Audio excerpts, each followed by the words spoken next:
చూస్ country delight, live better. ఇప్పుడే country delight app ని download చేసుకోండి.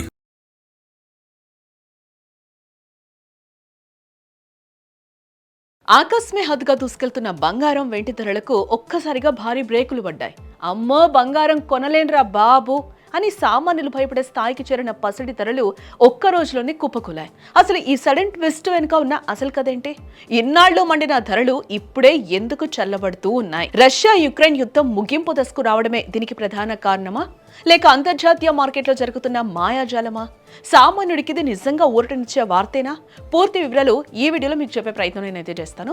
గత కొంతకాలంగా అడ్డు అదుపు లేకుండా పరుగులు తీసిన బంగారం ధరల్లో ఎట్టకేలకు డౌన్ ఫాల్ అయితే మొదలైందని చెప్పుకోవచ్చు. ఇప్పుడు తులం బంగారంపై ఒక్క రోజులోనే ఏకంగా 3,500 రూపాయల వరకు తగ్గడం ఇప్పుడు హాట్ టాపిక్ గా మారిందని చెప్పుకోవచ్చు. దీనికి ప్రధాన కారణం చూస్తే రష్యా యుక్రెయిన్ యుద్ధం త్వరలో ముగియబోతుందన్న సంకేతాలు రావడమే.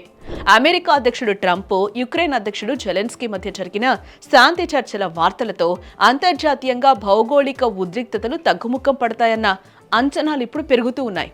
యుద్ధం భయంతో ఇన్నాళ్లు బంగారంలో పెట్టుబడులు పెట్టిన ఇన్వెస్టర్లు ఇప్పుడు లాభాలు స్వీకరించే పనిలో పడ్డారు.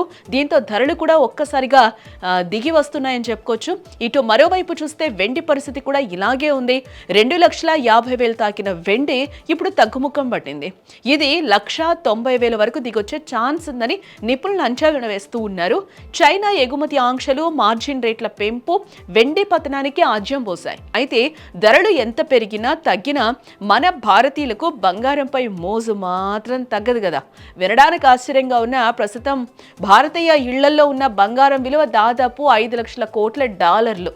ఇది మన దేశ జీడిపి అంటే 4.1 లక్షల కోట్ల డాలర్ల కంటే కూడా ఎక్కువ. అంటే మన వాళ్లకు బంగారం అంటే ఎంత పిచ్చో అర్థం చేసుకోవచ్చు. ఇక్కడ మనం ఆర్బీఐ కూడా ఈ ఏడాది 75 టన్నుల బంగారాన్ని కొనుగోలు చేసి తన నిల్వలను 880 టన్నులకు పెంచుకుంది. మొత్తానికి యుద్ధం ఆగిపోతే ప్రపంచంలో స్థిరత్వం పెరుగుతుందన్న ఆశే ఇప్పుడు బంగారం ధరలను తగ్గిస్తోంది. అయితే ఇది కేవలం దిద్దుబాటు మాత్రమేనని, ధరలు మరీ సగానికి సగం పడిపోవని నిపుణులు హెచ్చరిస్తూనే ఉన్నారు. 2026లో ఈ ఏడాది ఉన్నంత భారీ లాభాలు ఉండకపోవచ్చు. బట్ బంగారం ఎప్పుడు సేఫ్ ఇన్వెస్ట్మెంటే.